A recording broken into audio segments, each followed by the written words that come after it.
And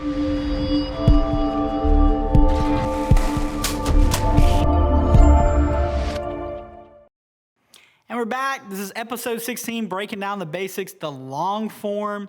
We're talking about consequence development. And we're going to give you some examples in a worksheet here, just real quick to kind of explain what we talked about in the short form content. So number one, we're looking at here, we have our high temperature scenario in the reactor that we talked about in previous episodes. The things I want to point out is in this consequence development, the two main aspects of it. So number one, when we talk about the fact that the loss of cooling creates a higher temperature rise, which could lead to the runaway reaction. That's the part that talks about how this deviation and how this scenario impacts the process. Okay, so the second part of that is shrapnel, overpressure, impact to personnel, death and destruction. That is what we're talking about in terms of the second part of the consequence. Now, this is obviously the most important part, but we can't get to that without explaining how we got to it. That's going to be very vital when we talk about what is the risk of the scenario, the likelihood of it happening, how do we protect against it. So that even though we think about that second part as being the most serious, is there an actual safety concern? Is there an environmental concern for some of our companies? Is there a financial or reputation concern?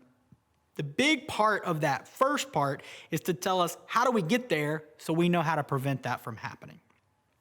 In the second worksheet that you're looking at, is what we talked about earlier in this flow aspect, that there's two sides to every consequence. So depending on what's in the scope of your system, you may want to cover at each scenario, how does it impact the upstream equipment and the downstream equipment.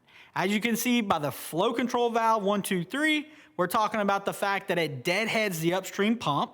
So we're going to talk about how does that impact the equipment and the things in terms of the piping downstream of the pump. How does it affect the pump? Do we have a seal leak, as the scenario points out? Do we have a loss of containment? The other aspect is, then we're going to talk about how does that affect the fact that we no longer have flow to the reactor. Okay, so with this valve failing, as you can see from the worksheet, it's not an issue.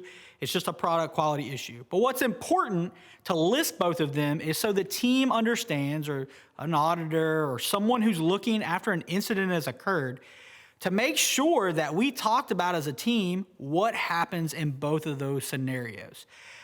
It's very important because if we ever change the downstream equipment, we want to know that before the team never considered a catastrophic failure from this valve failing. If we change the type of pump, we want to make sure that the team always considered what deadhead pressure could we see from the pump and if a loss of containment was expected.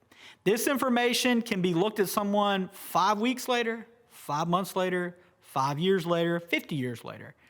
This documentation is going to live on for the life of the process.